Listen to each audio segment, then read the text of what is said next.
Surxondaryo viloyati Sho'rchi tumanida istiqomat qiluvchi Sherzod Xolmatov o'z tomorqasida tropik meva sanalgan banan yetishtirish orqali ko'pchilikni hayratga soldi desak adashmagan bo'lamiz. Boisi 4 sotixli issiqxonada barpo etilgan kichik bog' bugun nafaqat mazali hosil bermoqda, balki mahalliy ko'chat yetishtirish maskaniga ham aylangan.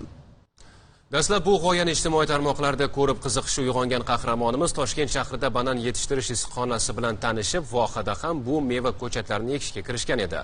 Bugun manzilga borgan har bir inson esa o'zini subtropik o'rmonga tushib qolgandek his etadi. Yana bir muhim jihat shundaki, hozirda yiliga banandan 2 marotaba hosil olayotgan dehqon unumdorlikni oshirib, bir yilda 3 marotaba hosil olishni maqsad qilmoqda. Statistik ma'lumotlarga qaraganda, Surxondaryo viloyat aholisi bir oy davomida o'rtacha 400 tonna banan iste'mol qiladi. Demak, ushbu subtropik mevaga bo'lgan talab va ehtiyoj yuqori. Ayni paytda biz Sho'rchi tumani Ko'klam mahallasida istiqomat qiluvchi Sherzod akaning 4 sotixlik issiqxonasidamiz. Bu yerda esa bananning Korolevskiy, ya'ni qirol navi ekilgan bo'lib, har bitta ko'chatda ko'rib turganingizdek 30 kilogrammgacha hosil bor. O'zbekistonda tropik mevalarga bo'lgan talab yildan yilga ortib bormoqda. 2024-yilgi ma'lumotlarga ko'ra, mamlakatimizga 16 ming tonnadan ortiq banan import qilingan. Sherzod aka kabi tashabbuskorlar esa bu ehtiyojni ichki ishlab chiqarish hisobidan qoplashga harakat qilmoqda.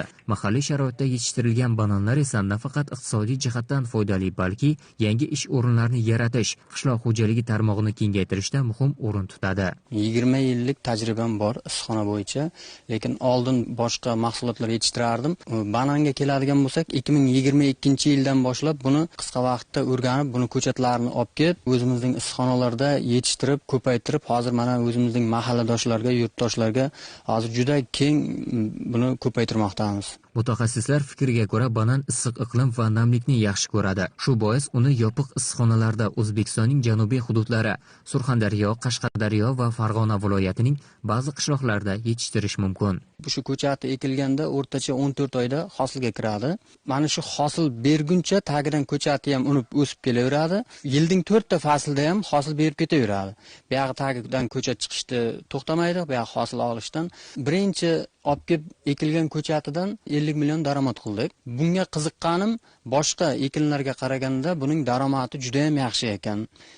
Keyin buning har doim bozori chaqqon bo'ladi. Yetishtirish ham unchalik bir qiyinchilik tug'dirmaydi ekan, xizmat kamroq, kasalliklari bo'lmaydi ekan buni. Bugungi kunda O'zbekistonda issiqxona xo'jaliklari soni 3000 tadan ortadi, ammo banan yetishtirish bilan shug'ullanuvchilar esa sezilarli darajada kam hisoblanadi. Ayniqsa, mana bizning iqlimga mos kelganligi uchun buni men bir marta hosil olingan deb eshitganman, lekin men o'zimizga kelganda tajribada men shunday tajriba qilib ko'rdimki, bir yilda 2 martagacha hosil olishga ulgurdim. Endi men yana ham izlanyapman, qanday qilib buni shuni 3 martagacha hosil olishni imkoniyatini bir yo'lga qo'yishni tajribada o'tkazmoqchimiz. Qahramonimizning bu tashabbusi ko'plab tomorqa yer egalari, ayniqsa yosh tadbirkorlar uchun ilhom manbasi bo'lishi mumkin. Tropik mevalarni mahalliy sharoitlarda yetishtirish orzudek tuyulishi mumkin, ammo to'g'ri yondashuv, mehnat va qat'iyat orqali bu orzularni ro'yobga chiqarish mumkinligini u amalda isbotladi. Shuningdek, mo'jazgina issiqxonada papaya va arab anori kabi mevalarning ham yetishtirilayotgani bir ishkorning tinib tinchimas, izlanuvchan, o'z kasbining fidoyisi ekanligining dalilidir. Bugun Sardorbek Lolayev, Maqsud Alimnazarov, Surxondaryo.